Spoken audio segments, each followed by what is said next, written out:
Can you all see my screen? Yeah. Praise the mighty God. All right, this week was another beautiful week for us to learn about the Most High. We covered so many different scriptures. We covered scriptures that were found in the book of Genesis. We talked about our father Abraham. We covered that which was in Ezekiel chapter number 18 that talked about how one is to be able to receive righteousness. We also went into the book of Deuteronomy, which is called Devarim, chapter number 9. It tells us about how the Most High has said to his people is not because of any righteousness that they've done in their own. And so this week was dealing with the judges, which are called the Shoftim. Judges were assigned to the people even prior to them going into their land. Meaning, for example, the Most High allowed Moshe to choose judges and rulers of officers over the hundreds and the tens and the thousands. And so here he says, before you go into this land, I want you to understand that you will be setting up a judicial system that was supposed to be going from generation to generation. And so I don't really quite understand. I wasn't there, so I don't know whether or not the judges were like from one in particular family, and then their family did it or whatever or whatnot. But we know that they had to be qualified in order to do such a thing. And also, too, they had to be men that's full of wisdom, knowledge, and understanding. We also understand that these judges and these officers also had to understand the Torah in order for them to be a judge, to be an officer. We also found this week that the judges are from the tribe of Levi as well, meaning the Kohanim, who were standing and serving the Most High. And so we see that. We also know from the book of Judges that a woman can be a judge too. So it's not just men, right? They chose Deborah. She was a judge. She was a woman, and she judged. And there were also a lot of other judges, and they were from several different tribes. But we also know that the Most High said, when you go in, you're going to set these judges and these officers according to your tribes. So it wasn't just like one tribe that had the judges or the officers. All the tribes and all their locations and all their cities and within all their gates, they had to have this judicial system set up. The main place where they would get their final decision, if anything was too hard for them, was to go directly to, somebody tell me, where did they supposed to go? The Kohanim? They're supposed to go to the Kohanim or the judges of that in particular time, okay? And so, if there was matters that were too hard for them, they'd have to go and pursue that.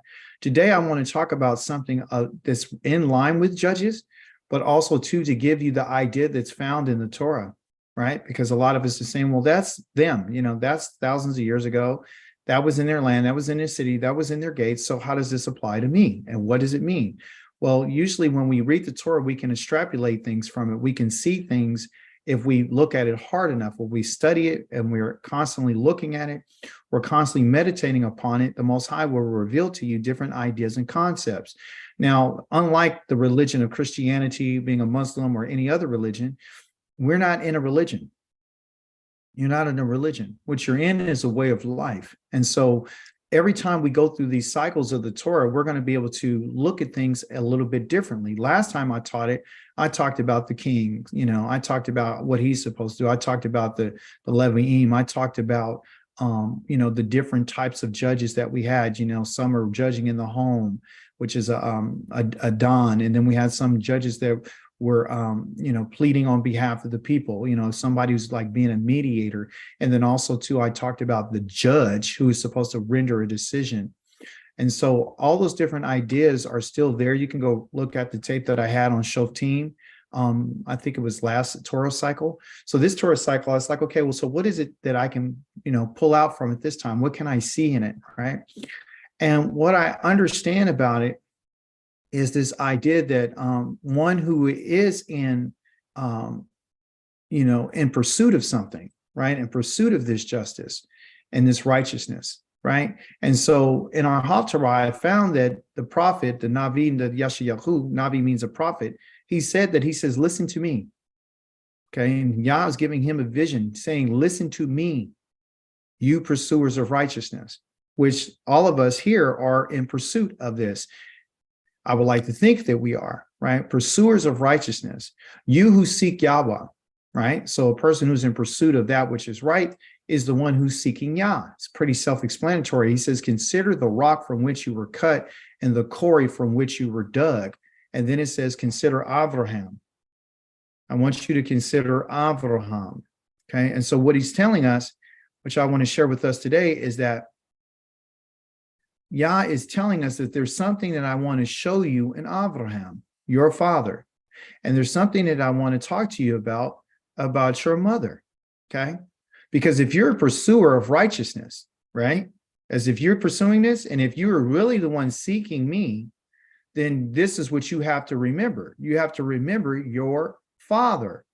You got to consider Abraham, and you have to consider Sarah. These are the two individuals he said, I want you to focus your attention on. If you're the pursuer of righteousness, okay? And if you're the one seeking, okay? Because when we talk about pursuit, which we're going to get into, and seeking, is this idea of us looking to have questions answered, okay? So what we're looking for is we have to ask questions. Go ahead and mute your mic in order to get answers. A person is seeking the Most High is the one who's asking questions because they're looking for answers. That's what it means to seek the Most High, okay? And so what he's saying is, if you want your questions answered, you're going to find your answers in him, and you're going to find your answers in her. Okay, so then you ask yourself the question, why did the Most High, praise be to the living Elohim, why did he say that, he said that, consider the rock, and he's talking about our father, Abraham, from which you were cut. You were cut from him. Okay, and you were dug out from this quarry, from her. Okay, so we understand that there's all different types of rocks and there's all different types of quarries. There's a process of digging and there's a process of cutting. Okay, well, one thing that we can pull from this is to understand that it's a certain type. There's all types of quarries. There's all different places that he could have dug out and search for. There's all different types of rocks that he could have cut from, but he said, this one I cut from this in particular rock here, and I dug you out of her. Okay. Okay. Both of these representing some type of strength, but it's a type. Earlier this week, we talked about a kind, that you're a certain type of species that has a certain type of blood type. Okay. Because that's what this is talking about, which in a religious world, they call that faith. Okay. But we don't call it this. Okay. We call it a kind. We say that something is absolutely sure because it's been passed on through the blood. It's a blood type. Okay. Now, don't let me get you off like, well, if I'm not related to Abraham, I'm not this type. What he's saying is, there's a type of person that I'm looking for. The type of person that is going to pursue righteousness is going to be like Abraham and is going to be like Sarah. That's what they're going to be like. Okay, you can't change the rock that you've been cut from. You can't change the quarry that you've been dug from. It's a certain type. And I know who you are, but I need you to ask some questions so I can give you the answers. Okay. So you have to be in pursuit of something. It means what we're going to get into is you're going to have to literally chase something. Okay. That's found in Navi Yashayahu, the prophet. So looking at that question, right, or what type or what kind or what type of species that he says that you were cut from, we're going to look at our father Abraham for time's sake today. Okay. We talked about him earlier this week. I told you that the Most High chose Abraham when Abraham was in idolatry. Okay, he was in idolatry. That's why he asked him to come out from his father's house, because they were idol worshipers. They worshiped idols. I told you earlier this week that Abraham was old. I told you also, too, that he had no children. Okay. He had no sons, no daughters. Okay. Had a lot of, servants and maids and all those types of things, but he never had his own. Right. And also said that the Most High had worked with him and had given him and caused him to have, would I say, that Aman. He gave him this Aman, and he gave him a type. Okay. And it said when he made him this type of person, when Yah caused him to believe him, okay, because that's what Iman means. It means to believe. Okay. So when he caused him to believe in him, to Aman, then he said, I'm going to consider him righteous. But Yah is the one who already prepped him to believe. Okay. So he didn't believe on his own. It's something that Yah gave to him as what I would say a gift. Okay. And he says here that Yahweh said, should I hide from Abraham what I am about to do? Because I'm going to reveal something to him. Okay. And it's something that's put in the scriptures for us to look at, to remind us about what Yah is going to say. So if he's talking to Abraham, he's literally talking to, just like he promised Abraham land, and he promised him descendants, and then he promised him to be his Elohim. This means that this is the promise. Okay, so the promise that was given to this man is given to everybody who is like him, who is the type of him. Okay, so the Most High is saying that I'm not going to hide from him. I revealed it to your father. Okay, and you're the one who's pursuing righteousness, and you're the one who's asking questions. And the question that you're asking is, what is Yah going to do? That's for everybody's question. What is he going to do? And when is it going to happen? I think we all can agree with that. But he says in so much that he is sure to become a great and strong nation. And all the nations of the earth will be blessed by him. We went over that before, talking about that they are going to come with gifts in their hands, with their knees bowed down to him. Okay? And when it talks about him, everyone, he's talking about all of his descendants and his children. Because how otherwise would they be able to become a great and strong nation? When Abraham was a man, he didn't become a strong and a great nation. That didn't happen until later. Okay. So the Most High is directing this to Abraham and everybody who is his type. He says, for I have made myself known, Most High still speaking, I have made myself known to him, meaning I have become intimate with him. Okay.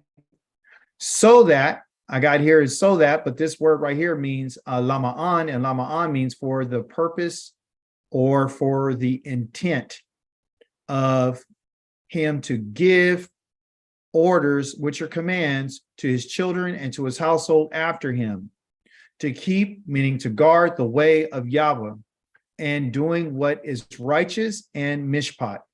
That word right there is called righteousness, which they would sometimes you see it as translated as justice. And here is righteousness and what you would say judgment. Okay. So I know he's going to do this. And I know that you see that it's doing. So that is a continual. That's not just one time. That's infinite. Okay. As an infinite. Always. He's always going to do this. This is what these people are always going to do. Okay. But that was the purpose of me making myself known to him. Okay. So you ask yourself, well, why has the Most High made himself known to us? Well, he's made himself known to us is because we are from the children of Abraham. But the same purpose that he revealed himself to Abraham is the same purpose why he's revealing himself to us.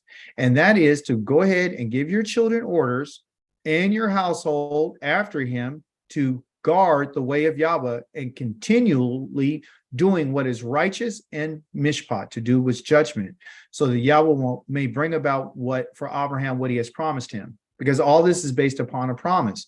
But this promise can never be achieved without you and I doing what is righteous and what is judgment. That's going to be part of the recipe. You can't receive, and nothing can be ever given to Abraham, the promise, without these two things. Okay, so you have to have what they would say, again, you have to have intent. So that means that you're going to have to be intentional about giving orders and commands to your children and your household to do these things. Okay. And not only to do that, but also doing the righteousness and the judgment. That's what it is. Abraham didn't receive what you would call the 10 words. So this relationship and the promise with Yah, he's saying, seeing that I've made myself known to him, so he can receive this promise. So until you and I have until we're intentional about righteousness, until we're intentional about teaching, until we're intentional about judgment, Yah says, I won't bring about with Abraham what I promised him. That's what you need. This is part of it. Okay. So in that story, in context, that was when the Most High was going down to Sodom and Gomorrah to go ahead and to judge them. And the men turned from there and they went towards Sodom. In our Torah portion, we found that the Most High says that you can't execute judgment without how many witnesses? Two or more. Two or more. Okay. Most High sends these two men, which are Malachim. He sent them down towards Sodom, and Abraham remains standing before Yahweh. Okay, because the Most High is following what the law is, why he sees it the way he sees it. So you can see Yah's judgment when you see these witnesses, because these men right here are going to witness things that are happening in a Sodom. So Abraham approached and he said, will you actually sweep away all the righteous with the wicked? And that's the question that's the question. So what is Abraham doing? He's asking questions and he's looking for what? If you're asking a question, what are you looking for? Answers. You're looking for answers. That's what you're looking for. Because that's what you talk about, seeking Yah. To be close to Yah, you have to ask questions. And you should be looking for answers. The walk in the life with Yah is not one where you just walk around and you don't ask any questions. You're not looking for any answers. Because that means if you're not asking questions or looking for answers, you're not seeking Yah. Our Father, and if you are part of this family, and if you join yourselves to Abraham, you're going to have to ask questions. Because asking questions means that you're wise. Because you're making comparisons. And listen, you're having it like what you would say an examination. You're going through an examination process. Like you remember when you go to court, they says, well, would you want to cross-examine? When you do a cross-examination, you're asking questions. So examination too is what? Asking questions. And that's fine. The Most High doesn't have a problem with that. He had no problem with Abraham asking questions. He had no problem because what it showed Yah is that he was looking for answers. He wanted Yah to give him the answer. And you and I are going to have we have questions, and we're going to get some answers today. So he wanted to know, will you actually sweep away the righteous with the wicked? And a lot of us would say, from what we know, no. Maybe there are 50 righteous people in the city.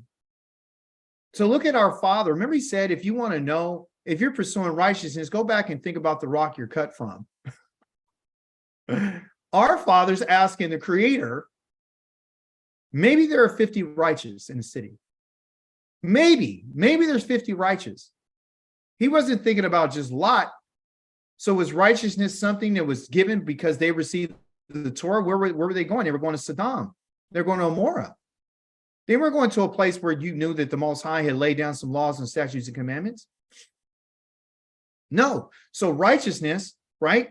It could be, listen to me, there could be righteousness in a land based on how people live their lives, based upon what is right for them. You understand? Meaning that there's a certain righteousness that Yah says that, okay, the nations, they should have these things. They should have, a certain way about themselves. They've never received the Torah. So what righteousness was this versus the righteousness in which Yah has introduced to the children of Israel? We see that there's a certain type of righteousness. Okay, so listen, the type of people, if there's a certain type of people, there's a certain type of righteousness. You understand? So the righteousness that Yah is looking for from his people is different than the righteousness of other peoples. Okay. But Yah still sees certain things as righteousness. Okay. He says, will you actually sweep that place away and not forgive it for the sake of 50 righteous who are there? Not Torah people, but people who are living in a way that is right. That's what he's saying, because you are the judge, right? So what he was literally doing, everyone, is that Abraham, our father, was what you will call doing what they call palal. Okay. And palal means that he was pleading for these people. He never knew them. He didn't have a relationship with them. Okay. He didn't, to a certain degree. Let me take that back. He actually went and fought. Do you remember? He fought a war. He fought a war with those 5 kings, and they took Saddam, and he was the one who delivered them. Do you remember? You guys remember that when he took 314 of his servants and went and delivered Lot and all them? This is after that. So he had somewhat of a relationship with them because he went in to save them and to deliver them from the hands of these other kings, because there was 4 kings against 5. So there was a war, and he delivered them. So among those people, he probably saw individuals who were living a certain way and acting where you could pick it up, right? So Abraham was a man of hospitality. He was one who was willing to go to war.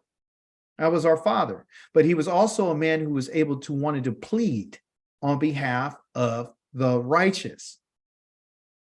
Okay. And so this word of palal means to be someone who is an interceder, right? Someone who's interceding on behalf of someone else, trying to find a solution or answer to or make someone to make a decision, to help, be a mediator in a sense of standing in the gap, just like Moses stood in the gap for the children of Israel. Here's Abraham standing in the gap. He's an interceder for the people. He's pleading for the righteous. And so we know that every Hebrew word that we have, right? So we got palal with the pay, the 2 laments, and now we have the root, which is the parent root, which consists of these 2 letters. The first letter, again, is the pay, right? And so what does the pay do? The pay is the mouth. That's the name of the letter. It's called the pay. It's the mouth. And we understand. So what's the function of the mouth? What does the mouth do? Breathe, speak, Eats. It eats. What else does it do? It speaks. What does it do? it opens. It opens. And if it opens, what's the opposite of that? Closes. It closes. Okay. So you can find good and open and good and closed. Sometimes good to keep our mouth closed, and sometimes good to have our mouth open. It's the function of it. It's an open and it closes, right? But also it speaks. Right. And when it speaks, it speaks words. The next letter is the lamed. Everyone's very familiar with it. You've been in the Hebrew class, the letter lamed is what you would call the shepherd's staff. Right. And the shepherd's staff, again, is an authority. It's the authority to give to one to learn, right? Because people learn when they're being led. It's also there to protect. Okay. So we're leading and protecting. So there's, all these different ideas that surround the shepherd's staff. And this is what the shepherd does, right? So when you put those 2 letters together, it says that the pay right here is the one that speaks. It's the mouth.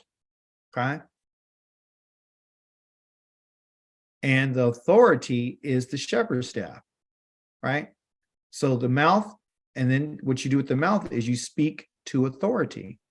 So literally, when you're talking about pleading, right, or you're making a plead, right, you're going to an authority that's higher than you. An authority that you and I have is the Most High. He is the judge of all the earth. Okay. This is the reason why the Most High is telling the children of Israel that I need you to set judges in place. That's the one who's going to be making the decisions, is the judges. Okay. So in this case, though, as I said before in my teaching, there are 3 different types of judges. Okay. Let's see, play Don, and then Palal. And then the last one is the Shaftim. Okay. This judge right here is one who handles arguments. Okay. That's what Don does. He's the bringer of life to settle arguments that are going on between individuals in order to bring shalom. This in particular, Palal, that we're talking about here is looking to help mediate between two parties. Okay. Right. To find a good judgment, to find a balance, right? It's like mediation. And then this one, the shop team right here is the one who makes the decision. Sorry for that. So the one who's making a decision is the judge. Oh, come on. See, so the mediator is not making the decision. They don't have a right to say, if it's this, do this. So Abraham is not commanding Yah to do anything. He's just mediating on behalf of the righteous. Okay. The one who's the Don, right? Because that's what the name of judge is, who's arguing, who's dealing with quarrels and arguments, is the one who's just trying to bring peace. They're just trying to bring peace to the home or peace to the job or peace. Okay. So there's several different ways that someone can be looked at as a judge. So Abraham right now is just acting like a mediator between the judge and these people. And this is the reason why he's speaking to authority. So what we can learn from this is that when we're looking to, you can mediate, okay, but you can only mediate for a certain group of people. Meaning in our case, you say you can pray and you can speak to authority for who? You can only speak to the Most High in regards to the righteous. Okay. Because that's what he's looking for. He's pleading for Yah to say, okay, well, whatever decision you make. So what he was doing, everyone, he was trying to get Yah to tell him, right? Since Yah says, I'm not going to hide anything from him. That's why the Most High said, I'm not going to hide anything from him. I'll tell him what I'm going to do. So now he's telling him, he's giving him the answers, right? And so he's pleading for judgment. He's asking Yah, well, what would be the final decision in this case, right? And so the question is on whose behalf is Abraham trying to look out for? If we need to be like our father, what are we supposed to learn from him? We're supposed to be looking out for that which is righteous. That's the only one that you need to be praying for. That's the only ones that you need to be looking to intercede for. Those are the only ones that you need to be concerned with. You and I need not to be concerned with the evil or the wicked. That's not your place. Earlier this week, we read that if a wicked person turns from his way, he's not turning from his way because you or I told him to turn. Somebody tell me why a wicked person will turn from their way.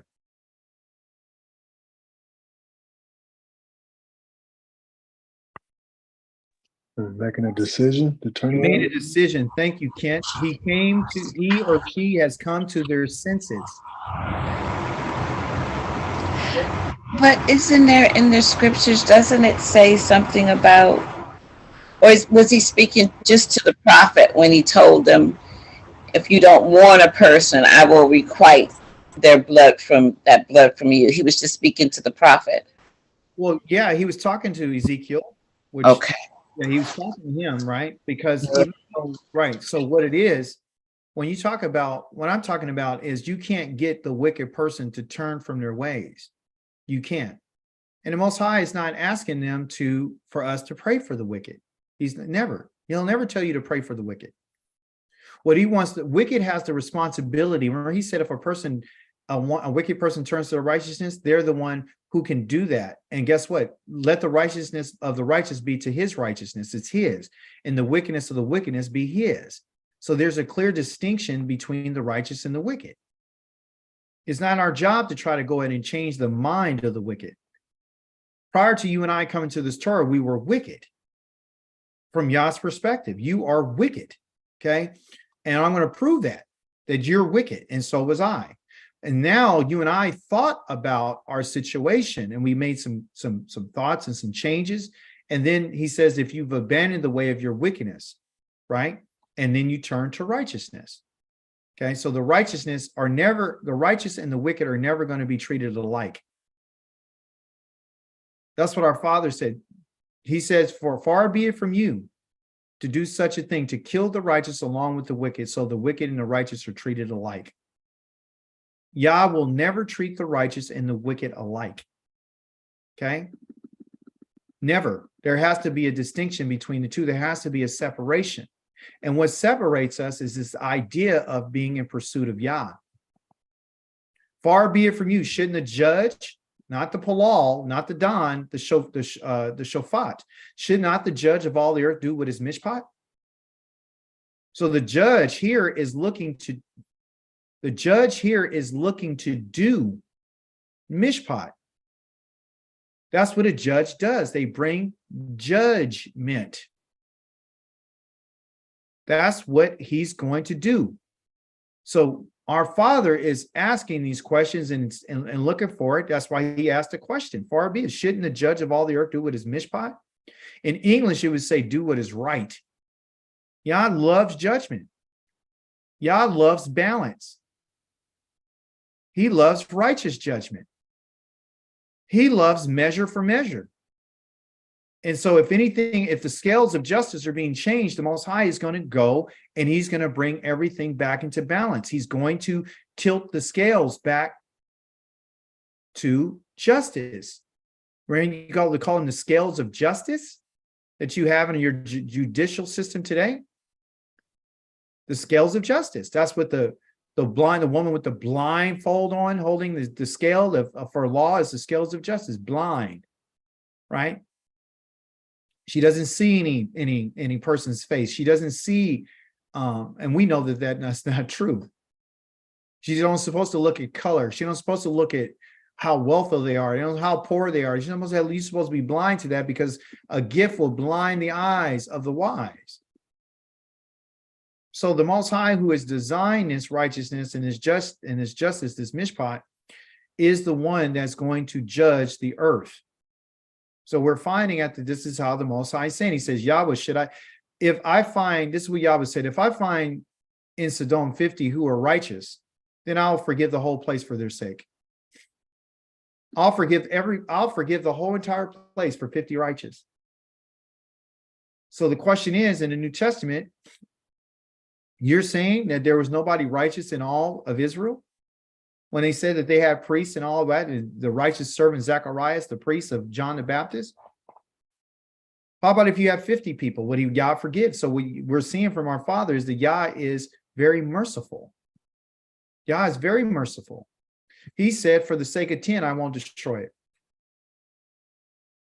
For the sake of 10. Did he have the same idea when he went down to Nineveh? No. So we see that Yah can choose on how he's going to deal with certain situations. But you know who these people are in Sodom and Gomorrah. You know that these people, what they were like. We have the story. But Yah says for the sake of 10. So what do you know? What are we supposed to understand about this? How does Yah see righteousness? Is it the righteousness? Is it the Zedek? Because that's what righteousness is in Hebrew, Zedek. Is Zedek something for Yah says, I won't destroy for 10? I'll have mercy for 10 people out of all the people. It could be your righteousness right now that you're doing right now in your city, along with some other people that Yah says, this is the only reason we're not going to destroy it. Because that's what righteousness is Zedek, right? That's the name of it. But what is it? What does it really mean, right? Because if you say Zedek is like an abstract thought, right? And I say righteousness. Well, what does that mean? Are we using our senses? Are we using our eyes? Are we using our ears? Are we using our nose? Are we using our taste? Are we using our hands? Our 5 senses, are we using that to find out what righteousness is? You really should. Okay, but what is it? Again, righteousness is an examination of something. What Yah looks for is righteousness. He examines to find out whether or not this exists in a person. He says, if I find it, remember, for the sake of 10, I won't destroy it. For the sake of 10 what? 10 righteous people. 10 people that he has examined. Not that have established their own righteousness, but has been examined by Yah. So righteousness means to go through examination. In your Torah portion, what did he tell you about an ox and a sheep? What did he say about that ox and a sheep? when you come to give it to him. When you come and make a sacrifice of an ox or a sheep, what does it need to be? Free of blemishes and evil. Right. So that means that it had to go through a process of examination. You had to check it out. You can look at it, right? But also, too, the person who's been in charge of that sheep or that ox as its owner knows what it's been eating, knows where the sores are, know if it has wounds, knows everything about it. They should know it. Righteousness. Just like he said, if you had a man and a woman who went and they committed a crime against the Torah, against the covenant more specifically, that they gone against the covenant. He says you're supposed to do an examination and you need to find out, and how many witnesses are you supposed to go get?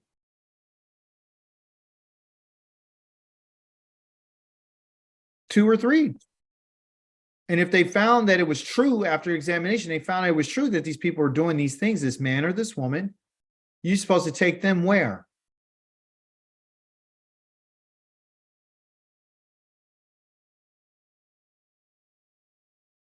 To the gates of the city. And when you get to the gates of the city, after your examination, you found it to be true. What are you supposed to do to those people? Stone them. You stone them to death. You, the witnesses, and also the individuals after them, the whole entire community. Examination is righteousness. Righteousness is a choice. Zedek is a choice. You can choose to be righteous, like we saw in Ezekiel chapter number 18. It's your choice. You can choose to examine something or choose not to. You can choose to investigate or not to. You can choose. It's your choice. Because Zedek really is, righteousness is literally a pursuit. It means a chasing after everyone. It means to pursue that which is right. This is where your word persecution comes from pursuit, chasing after someone or something in order to make things right. This is the reason why you find in your Torah portion that a person who killed someone, they're going to have somebody who's going to be looking for justice. So you need to, prepare 3, roads for 3 cities for them to go to, because they're going to get chased. They got to run. And again, the distance between those cities can't be too long, because if the avenger of blood of the family member that's pursuing them get to them before they can get there, then that person that was innocent, who shouldn't have died, who didn't deserve to die, died. Why? Because when you set up the road and you measured it, you didn't set up it righteously. You didn't set it up with a short enough distance. So we see the judgment has this idea of measurement, like I talked about before. It's measure for measure. Judgment, he told us in the Torah portion, he said, when you do judgment, you don't supposed to extend judgment out. You don't supposed to bend judgment. You don't supposed to delay judgment. You don't supposed to give people more time. I need you to handle this right now. I don't need for you to see it and ignore it and then go on and act like it's not there. And then the person who was wrong is getting done dirty. And then, justice has been what they would call, there's been a miscarriage of justice. Why do you think there's so many problems and so much confusion in the world today? Because people are not getting justice. But it's all about one's pursuit. Okay? Pursuit versus being, so that's what righteousness is. Right? That's what Zedek is. But in the Hebrew, there's a word called Radaf, or the Rodef, which is the one who is the pursuer. So Ra, Daf, that means to pursue. That's to pursue, right? And then Ro, Daf is the one who is the pursuer. Okay. So this is what Yah is looking for someone to do. Okay, to go ahead and to seek that which is right. Our father, Abraham, was one who was always in pursuit of that which is right. That's what it was. That's the reason why he went to war. That's the reason why when Lot said, hey, I want to go here, he said, okay, take whatever you want. Right? Because he understood what it was. Okay, so this is what you and I are called to be. But the question for us would be is what or who are you in pursuit of? Some of us are pursuing things that are outside of what Yah considers to be righteous. Some of us are pursuing people who are not righteous. So it's always something or someone, you guys. That's what it's always going to be. It's what you're in pursuit of. I would confess early in my life, until just recently, probably about 10 years ago, I was in pursuit of money. That's all I wanted. That's all I wanted. I wanted great wealth. That's all I wanted. That's all I cared about. I didn't care about nothing else. Nothing. All I wanted to do is prove to the world that I'm a smart guy and that I'm worthy of respect because of the look of my accomplishments. Look what I've accomplished. Look what I've done. Looking for the approval in the eyes of men versus the eyes of the Most High Yah. And I believed at that time, I thought I was doing what was right. Which brings me to this idea that once we get on the wrong thing, you might think you're doing what's right, but the whole time you're doing what's wrong. It just happened to me last week in my Hebrew class. I thought that my mind got stuck on something and I couldn't get rid of it. And I just kept saying it over and over again. And what I was doing was wrong. And then we had my brother Lucas appointment. Said, no, wait a minute. Let's go over that. Why? Because he was paying attention and because he was examining. And it took me a couple of days to get over the fact that, guess what? I was wrong. And why was I wrong? Is because my mind was set on something. And then once you get set on it, you think you're doing what's right. And the whole time you're doing what's wrong. But humility comes through humiliation. Hear what I just told you. Humility comes through humiliation. It's not until you and I are humiliated that you and I become humble. And this is the reason why the Most High sent his children to the four corners of the earth to be humiliated in order to humble us. It's because of what we were in pursuit of. Now, I know this is not part of your Torah portion, but here I want to let you get an understanding of what Yah, how he sees it. Because Yah's always concerned with our character, and he's always concerned with our conduct, is who we are and what we do. Here is the history. This is the history of Noah in his generation. See, Noah was a righteous. He was a man righteous. He was a man righteous and wholehearted. Noah walked with Elohim. In his generation, within every generation, there's a group of people, there's a type of person who is going to do that which is right. He didn't have the Torah. What he did have is he wanted a relationship with the Most High. And it says he was wholehearted, meaning he gave all of himself to the Most High. He was tamim. He was complete. Walked. I looked that up and I said, well, how did he walk? Was it something that someone forced him to do? Or was it something that he was caused to do? Was it a hithpael? What was it? Was it a hithel, or was it just a regular walking? Meaning, how was he living? And I find that what he did was he caused himself to walk with Yah, to live with Yah, to pursue Yah. When it talked about him being righteous, he was chasing. Listen to what I'm about to tell you. He was chasing Yah with all of his heart and all of his mind. That's what he was doing. And he did this because he caused himself. Do you understand? Like when you cause yourself to eat something, you feed yourself. When you cause yourself to get dressed, you dress yourself. So he had a made up mind, everybody. He had a made up mind, and in his generation, that's what he did. And that's what you and I have to do. If that's who you are, if you're that type of person, if you're that kind of person. When Abraham was 99 years old, Yahweh appeared to him, to Avram, and said, I'm El Shaddai. What's the first words that he said? I am El Shaddai. He said, command, walk in my presence and be pure-hearted. So this descendant from Noah He was a certain type and a certain kind. And Yah told him this. And guess what? The command here wasn't that something that Yah was going to cause him to do. It was something that Avram did on himself. I want you to live this way. And Yah asked Avram to do it. This is the same thing that Yah is asking of you and I today. I want you to cause yourself to live in my presence, and I need you to be pure-hearted, meaning I need you to be Tamim. Like I told your father, Noah. He was pure-hearted. Abraham was pure-hearted. So do I need the New Testament? Do I need what you would call, do you need the Torah? Do you need the Torah to be pure-hearted? No. No. What you need is a made-up mind. That's what you need.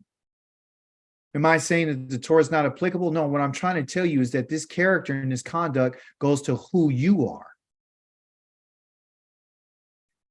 The Torah is designed for these type of people.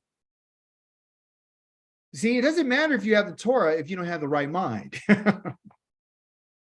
It doesn't matter if you know how to speak Hebrew and you don't have the right mind. If you don't have enough discipline to walk and live in the way that you should before Yah because you don't have any respect, it doesn't matter if you get the Torah. Yah can speak to us from Mount Sinai on fire, and that doesn't mean you're going to keep the Torah. It doesn't mean you're going to listen to the judgments. It doesn't mean you're going to keep the Moedim. That doesn't mean anything. So it goes back onto you and I. It's back on us. Like it was on Noah. He did that himself. Abraham did this himself. Everybody that walks with Yah has to do it themselves. You can't have somebody. I don't care who mediates for you. It doesn't mean you're going to escape the judgment of Yah. Yah's not accepting gifts. He's not accepting bribes. He's not accepting that. He'll hear a mediation. But he's still going to tell you what it's going to be. I'm not going to send somebody to die. I'm going to kill the innocent so you can walk away free and do what you want to do and then claim that you have my spirit. So what can we understand from these texts that we just read over about our fathers? We can understand that the Most High wants us to do our job and our part. I want you to focus on you. I don't want you to focus on the wicked. I want you to focus on your nefesh. We talked about this earlier this week on Yom Kamishi. Your nefesh is your soul. That's what we're talking about. It's the soul that sinneth against me, the one that's going to die. That's where it's at. And we've been missing it because we don't know what the soul is. We don't know. But I told you earlier this week on Yom Kamishi that Yah himself has a soul. He has a nafshi, my soul. So when he breathed into us, he gave us his soul, a part of him. And the responsibility that's given to us is for us to say that I'm going to manage and I'm going to be a great steward over this soul. I have to make sure that this soul is governed by Yah. I got to make sure that it is my soul, that is well with my soul, that I want to seek Yah. My soul should desire to be and to do that which is right. My soul is just a reflection of what others are seeing, the character and the conduct and the actions that I have.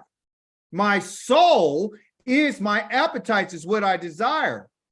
It's what I love to eat. It's what I love to see. It's what I love and I enjoy and what brings me happiness. It's my soul.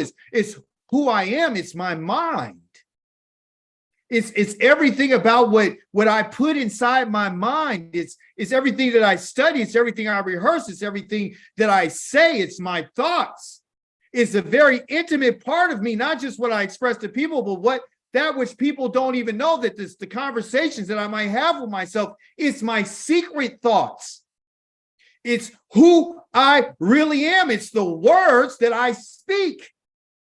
It's the frequency in which I'm on, where I say something and I know that it makes a person feel a certain way. It's how I think. And it's what I want to express. It's what I want to be heard. It's how I want people to remember me. My words then turn into my actions, and it's how I apply myself to that which I've been thinking and speaking. So every part of who I am has to be governed and has to be lifted and bound and given this idea of righteousness. I need to keep my nefesh, my emotions in check. That's what I need. My fears and my sadness and my joy and my grief and my celebration, everything apart, my happiness is found in my soul. So everything that I do, everything that I say, everything that I think is all connected.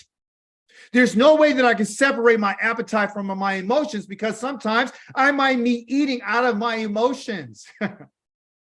My appetite causes me to feel a certain way, which has to do with my emotions. Going down to the core of who I am and what are my desires. But the soul needs to be refreshed, everyone. The soul needs to take time to refresh itself.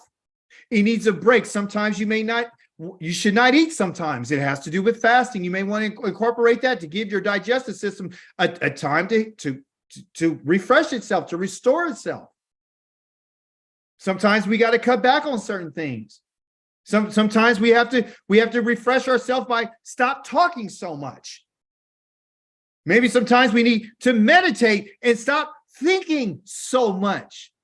We're just always going, and you're just tearing down your soul. Your soul is the complete person of who you are. And it has to be something that the Most High is in charge of. Meaning you're saying, yeah, I'm going to guard this. I'm going to watch this. I'm going to protect it. This is the complete of who I am. And if there's anything that's wrong with me, it's my job to examine it, like you asked to examine the sheep and the goats and the oxen and all these sorts of things. You're saying that I need to examine me, because you're not going to receive any part of me. Listen, that's a moon. That's a defect. You can change your life, people. You can change your thoughts. You can change your actions. You can change your appetites. You can change all these different things. We have more power than we've ever been told. But we've been playing like we don't have this power. We don't have the capacity. We don't have the wherewithal. We don't have the mind to do it. We're just these depraved creatures that are just wandering on the earth. And that ain't true. The soul is concerned with the inner and the outer being. That's what the soul is. If there's righteousness that's inside, that righteousness has to be brought out on the outside. It can't be one-sided. If you're in, you're in. If you're out, you're out. You understand? Plain and simple. If you're going to be with righteousness, righteousness has to be on the inner and the outer. If you're going to eat right, it just can't be what you want people to see. It has to be what's on the inside. It has to be your true desire. One of the things that came to my mind when I was going over this study was the fact that the Most High himself tells us through a commandment and to make our connection to him that the day that you and I are in right now is the Shabbat, and is set apart as Kadosh. It is set apart before the Most High. It is special. And it's special because it's associated with the Most High. It's associated, it's connected to him. And it says that Yahweh, as Yahweh your Elohim has ordered you to do, you shall observe, you shall guard, you shall do these things. For you have 6 days to do your labor and all your work. But on the 7th day is the Shabbat for Yahweh your Elohim. Why? Because I don't want you to do any kind of work. Not you, your son, your daughter, your male, your female slave, your ox, your donkey, any of your other livestock, not even the foreigner staying with you inside your gates. to your property so that your male and female servants can rest just as you do. Because I want you to refresh yourself, because that's how you make your connection to me. Your connection is through a commandment. The commandment is what connects you to me. How and what? Why you say that, Akika? I'm saying that because the heavens and earth were finished, along with everything in them. On the seventh day, Elohim finished his work. The Most High had work, and he said he finished his work, which he had made, and so he rested on the seventh day. That's what he rested, and he rested from all his work which he had made. That's your connection. And what did he do? Elohim blessed the seventh day, the day that you and I are in right now, and he separated it as Kadosh. This is the reason why he's asking us to separate it. You're honoring the Most High today by separating it as Kadosh. You set it apart from everything else that you've done through your 6 days. You look on everything that you've made like he did, and you see, well, I was pleased. This was a good week. See, because why? Why did the Most High have to rest? He had to rest because he's a soul. Yes, he's a soul. He rested. He rested. Does he get tired? No, he's soul rested. It's a principle that's found in the soul. The soul needs rest because the soul is from Yah, from all his work which he created. And here was the part that really got me. I never really looked at this before. I just like skate right over it. It says so that it itself could produce. That means if you don't get the rest that you need, you're not going to be productive. You're not going to be productive. You keep running yourself into the ground, you're not going to be productive. Your soul is being taxed. It's being ran down. Therefore, when that soul gets tired and that soul gets exhausted, it's going to be very difficult for that soul to do that which is right because it's exhausted. Why are you saying it's going to be difficult, Kika? Because remember, righteousness is being in pursuit. Is being in pursuit. Is chasing. The soul is feminine. The soul is feminine. And what comes along with femininity, which you can find in Yah's creation, is the Adamah. It's the ground. Yes, Akoti. I wanted to say that it also speaks of Yah having a soul in the book of Judges, actually. In verse 16, the children of Israel returned to him, and it said, so they put away the foreign deities from among them, and they served Yohewaheh, and his soul could no longer endure the misery of Israel. Yeah. Praise Yah for that contribution. It's the soul. Okay. So what is feminine? Well, the Adamah, which is the ground in Hebrew, that's feminine. That's feminine. That's feminine. What about the earth? The earth is feminine.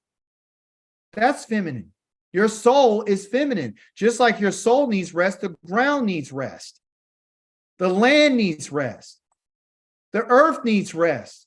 She's not getting her rest. So it's out of order and she's exhausted. Or in Hebrew, light is feminine. That blew me away. Or is light, is feminine. Torah is feminine. Instructions. The mitzvah is feminine, the command. So you can see everything that who we are. That's why the Most High gives you the command, because your soul needs to receive it. Your soul needs the instructions. Your soul needs the light. Your soul is directly connected to the earth and the ground and everything it brings out. So this is why he says, if you don't give your soul its rest, based on the command that I've given you, based on the instructions that I've given you, and I told you to do this, what's going to happen is you're going to be exhausted. The soul is going to be tired. And when the soul becomes tired, it begins to lose its dominion and it's not fortified. And then it's more likely and subjected to that which is coming against it. Mem Shalah is dominion, which is feminine. I told my wife this week, I said, I understand why. The Most High has made both male and female. I get it now. I really understand it. And I'm going to quickly share it with you. When Yah made the male, when he said he made Adam, Adam consists of both male and female. It's a male plus a female. You can see this. Chapter number 1, I think in verse number 27, I'm not mistaken, he says in 2 places, Adam is both male and female. Okay? That's what it is. All right? When the Most High made Adam, he made them one. They're Echad. Okay?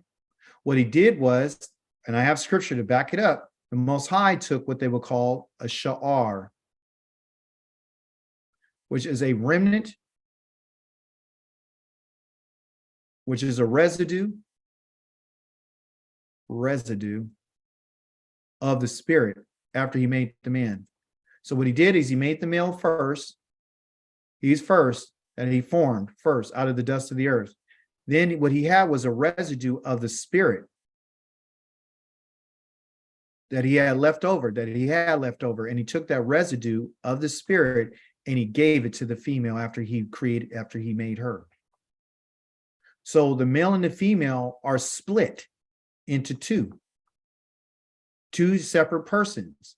That's why the male is the one on the outside, and the female is the one on the inside. Okay. And when they come together, the two become one. Okay. And meaning two, they can create one, the two can create one. Okay. But the thing is when the Most High gave Memshalah and he gave dominion, he gave it to both the male and the female. A lot of people don't know that. The Most High gave both of them together to rule together, Memshalah. That's why it is feminine, because the soul is the one. The soul is feminine. The soul is the one with the Memshalah. You understand? And the woman is supposed to be there to help the man rule the dominion. Okay? Based on the Torah, the commandments, and all these things, the commandments and the Torah and everything that's supposed to be taught to the children are going to first be given by their mothers. They're going to be given by the mother. The mother is the one who spends more time in the early development of the child's life. And if the woman is not following the commandment, the Torah, if she don't understand, if she doesn't understand Memshalah, and she doesn't understand mitzvah, she doesn't understand, you better hear what I'm saying, Torah, Adamah, Mishmalah. She doesn't understand mitzvah. She don't understand that. She don't hear that I in that. And she's not teaching that to the children. Then she's doing a disservice to herself. Her soul is actually feminine too. She has a feminine body that goes with the feminine soul. So if anybody's closer to understanding femininity and closeness and love and compassion, and anybody that should be keeping the commandments is the woman. It's the men who are the ones who have the strongest battle. That's why we don't need these women out here trying to fight against us. You need to be helping us to get closer so we can understand what we're supposed to accomplish. That's the reason why Yah took away the authority for you, because he said, now your husband's going to rule you. Because what you as a woman, as a species have done is you violated this idea of the soul. That's what happened. But the woman is the man. So you're not by yourself. In the moment that we start seeing ourselves as echad, then all of us will be able to accomplish what Yah says, which is the Torah, the mitzvah, chokmah. You hear all these ahs? That's all feminine. So the woman is the one who really is the one who's supposed to understand these things, because the influence that she has. A woman has more influence than a man has. And we see this with Shlomo. We see this with David. We see this when a woman is being taken by after war. We see how a woman can move a man and change his mind. We see this in the garden. We see it. You have a great power, but you got to use that power to align the soul of the man, which is you, to the commandment. You are the one. You're the one who's bringing forth like the ground. You're the one who's supposed to really understand vegetation and the earth and all these sorts of things, because you're just like it in your physical being, not only your soul, but your physical being. You're closer. You're bringing forth. you're bringing forth. You know what it is. You're the one who's supposed to be really on the kids about Torah. If you're not, your children are not going to have any light. And if they don't have any light, then there's nothing that's going to grow out the earth and nothing that's going to come out the ground. Don't you get it? But it's all based upon a command. You got to accept commands. When I looked at the word command and it was feminine, and I said, yeah, well, what's the word for the word? What is a word? He said, well, the word is devar. I said, what is devar? He said, devar is masculine. That's why the man is supposed to give his word. When a man speaks,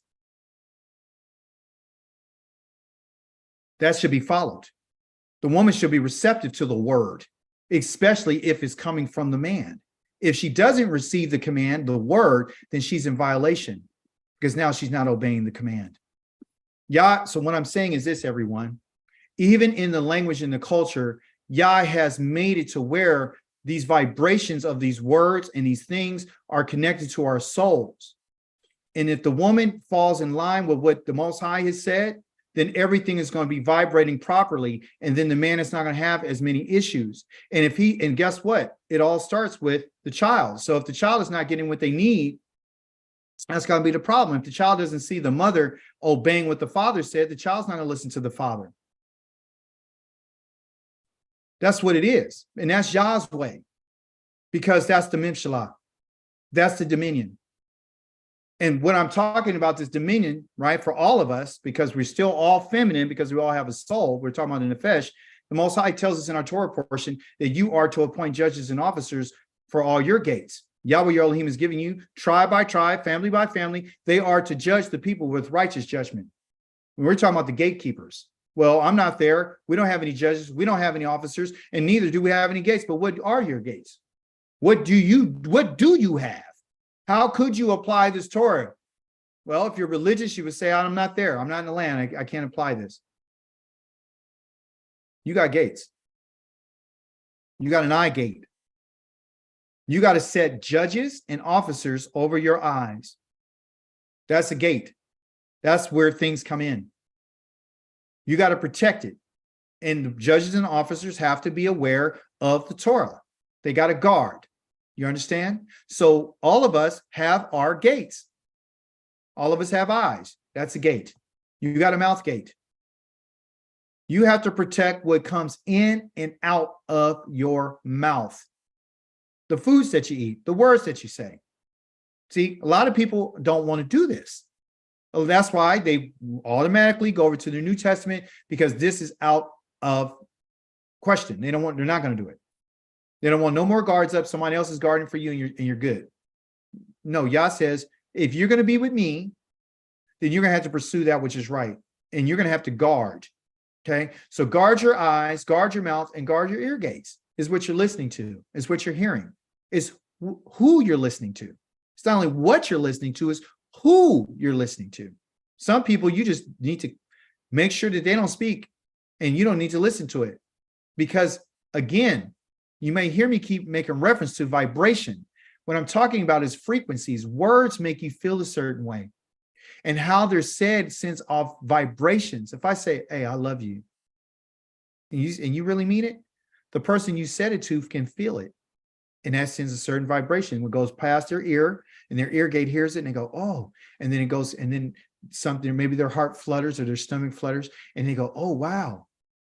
And then they'd be feeling a certain way. That's vibration. You see? So there's vibration. There's vibration with foods. There's vibrations with things you look at. We don't see it because we're like, well, we've been blind. You understand? And we've been deaf, and we've been dumb. This is what Yah's talking about. So the vibrations that you and I are receiving are from the words that we hear. So you have to guard your gate against those things that are being said that are causing vibrations, because whether you know it or not, it can slip past your ears and go into your subconscious mind and set it place there. Okay. So the question is what is entering, what entry are you allowing into your gates?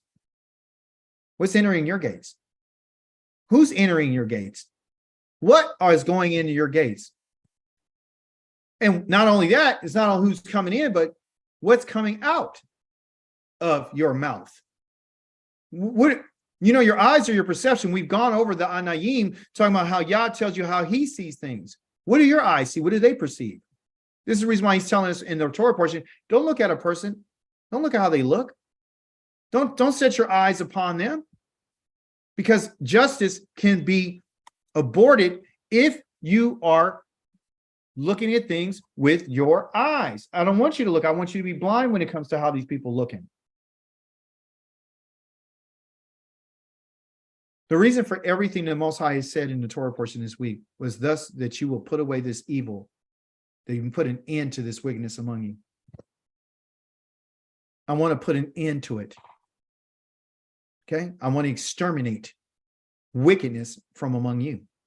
And when I looked at that, I asked myself, is he talking to them or is he talking to an individual? And what you'll find, everyone, is that the Most High is talking to you. It is a second person masculine singular. Second person masculine singular. He's talking to you. Okay? So when he says you will put an end to this wickedness among you, you need to get this from among you. He's letting us know that I'm not just talking about the community. I'm talking about from you. Because these people can influence you in your gates. You see? That's why he wants this to happen at the gate. I want this to happen. I want you to kill the person who worshiped another God at the gate so everybody can what? They can see it, they can hear it, and they can testify about it with their mouth. You see? Just think about it. Is I need you to put an end to this. And the only way that you and I are only going to be able to put an end to the wickedness among us and to exterminate the wickedness is you got to go to war. Your Torah portion talked about war. You and I have to go to war. When you go out to fight your enemies and you see horses and chariots and a force larger than yours, you are not to be afraid of them, because Yahweh your Elohim, who brought you out from the land of Mizraim, is with you. So we go, well, that wasn't me. He didn't bring me out, so I don't know what you're talking about. I don't have any horses and chariots. I don't see any of these large forces. No, there's another enemy that you need to be aware of. That's the enemy that's within you. You and I need to fight. When I saw this, I thought about how the Most High has said that when you fight your enemies, right, and you need something that's larger than yours, a force is larger than yours, I don't want you to be afraid. You and I can no longer be afraid of that which it seems like is greater than what we are, our situation or a problem or our habit that you may have. The Most High is telling you to fight. You have to fight your enemies. You have to fight that which is in opposition against the Most High. You know, the wicked is always the one who's fleeing when no one pursues. Okay? But the righteous, like lions, feel sure of themselves. What? The righteous. Part of righteousness is having the ability to fight. Being righteous, that's what righteousness does. You're in pursuit. You feel as a righteous person like a lion. A lion don't turn away from a fight. They don't cower away from a fight. They'll fight to the death. And they're that sure of themselves. And that's what the Most High is asking from you and I. You need to have a surety about yourself. And the only way that can come is through righteousness. It's through the pursuit of that which is right. And he tells us that those who abandon the Torah praise the wicked. What? Those who abandon the instructions praise the wicked. Those who abandon Torah portions praise the wicked. Those who abandon the instructions on how to live and what to eat praise the wicked. But those who keep the Torah fight them. I looked at this and I said, wait a minute. You mean fight them? I looked that word up. Guess what it says? You're the ones who needs to incite the battle. See, this is about a war. This is about us fighting. I don't want you to take the back seat and be you almost made me say, I don't want you to be a coward. Remember what he said in the Torah portion is, anybody here that's afraid, go home. I don't need you here. Get out of here right now. See, because there's some people who are not willing to fight. Some people that are afraid to take the challenge. And the reason why they feel that way is because they're not in the pursuit of righteousness. The people that were standing on the battlefield and ready to go fight were the people who said, you know what? We're going to put an end to this wickedness. We're going in here to go handle business for Yah. That's what Yah's asking us. He's saying, look, you want to be with me? You got to pay. You better get it. And it's just about a man getting it. It's about the woman. Deborah, I read about in the book of Judges. She was about it. Barak was like, I ain't going unless you go with me. Why he asked her to go? Because he knew about her leadership and he knew that she was a pursuer of righteousness. You better incite the fight, not sit back and always be on what they call the defense. Yah says you will fight them. Fight them. Fight! Because you're in a war. You're in a milkamah. You're in a battle. Your soul is in a battle. She's going to have to fight. She's going to have to fight. She is going to have to be in a pursuit of righteousness. To follow Yah, everyone, is one that it requires chasing after that which is right by Yah. Yah is righteousness. Nothing outside of what he said is righteous. I don't care how many books you read. There's nothing that could be found as more righteous than what Yah has said. Because the nations are going to say, wow, this is a wise and understanding people. This is these people are righteous. You have to be in pursuit. Justice, Zedek and only Zedek, justice and only justice must you pursue so that you will live. So that you will live and inherit the land that Yahweh Elohim has given you. If you want to live and you want to inherit anything from Yah, then you're going to have to follow that which is right. You're going to have to be in pursuit and you have to fight for it. No one comes to Yah without a battle. No one comes to Yah without a test. No one comes to Yah without being examined. No one comes to Yah without being squeezed. No one comes to Yah without any challenges. Everyone has to be proven to find out if they're worthy of Yahweh. And our way of proving that is chasing after Yah. And guess what? It is exhausting. You're going to get exhausted. He never said when you chase me, you're never going to run out of energy. But does it mean that you give up the chase? Does it mean you give up? Does it mean you lay down? Does it mean you don't continue to pursue your enemies? Does it mean you stop fighting? No, you take a break.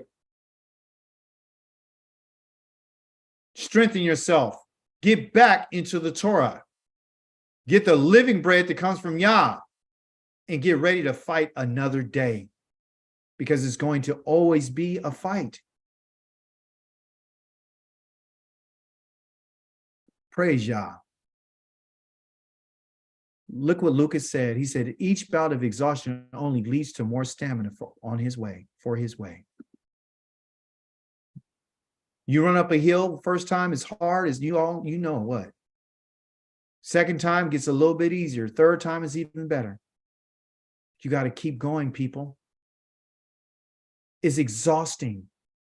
It's so exhausting that even he says in a case that comes before you at your city gate, which is too difficult for you to judge because they're exhausted. They've exhausted everything that they know and they just can't figure it out concerning bloodshed, civil suit, personal injury, or any other controversial issue. You are to get up, even after being exhausted, and go to the place which Yahweh Elohim will choose to appear before the Kohanim or Leviim and judge in the office at that time. You still got to get up. You still have to go. You still have to pursue. You can't stop because you don't have the answer. And while we're fighting and while we're on this quest and while we're in pursuit of that which is right, this pursuit of righteousness, let it be okay for you to ask for support. When Israel went out and fought everyone, they got tired sometimes. There was a story in the book of Judges where it says that Barak, he was so, him and Israel and 300 that was with him, they were so tired. He said, he went to a city and asked them for support. And they said, no. He said, hey, we're tired. We're hungry. We've been in pursuit of our enemies and we got to keep chasing them. Could you guys give us some bread and some food right now, some victuals, so we can continue this quest? And they were like, no, we're not going to support you. While you're trying to do the right thing, you think that everyone's going to support you? You think, is that what we think? Praise Yah, Akoti, Azania. There's going to be an idea. There's always going to be this idea of us needing support. And what I'm saying is you're going to get it sometimes and sometimes you're not. Sometimes you're going to get people to support your cause and sometimes you're not. But the individuals that won't support you, I want to be very clear, especially when you're in the pursuit of righteousness, which is Yah's righteousness, not your own. When they don't support you in your quest and in your journey and in your battle and in your efforts, that individual is now should be identified as being an enemy of yours and Yah's. Found that in the book of Judges. The people that wouldn't support Barak and the 300 men that he had, he said, okay, that's your answer. They said, yeah. He asked a question, can you guys help us? They said, no. He said, is that your answer? They said, yeah. He said, okay, when I come back, after finish doing with Yah, when Yah delivers these people to my hand, I'm coming back. And he says, I'm going to kill every last one of you. And he did. Because they were an enemy of his and they were an enemy of Yah's. And you and I need to be able to recognize that. But you do need support. Because you're going to have to fight. You're going to have to fight. We are going to have to fight for this. Because there's always ops. There's always people who are in opposition against you and against Yah. What are you saying, Akika? Are you saying that it's just us and Yah? Yes. I'm telling you. If you and I are in a war right now, in which we are, we know that the opposition is against us. And you have to understand who that opposition is. Because they're standing in the way of your progress. There will be casualties of war. You're going to lose people. Family members, you're going to lose them. You're going to lose friends. You're going to lose even your own children. You're going to lose your own sons. You're going to lose your own daughters.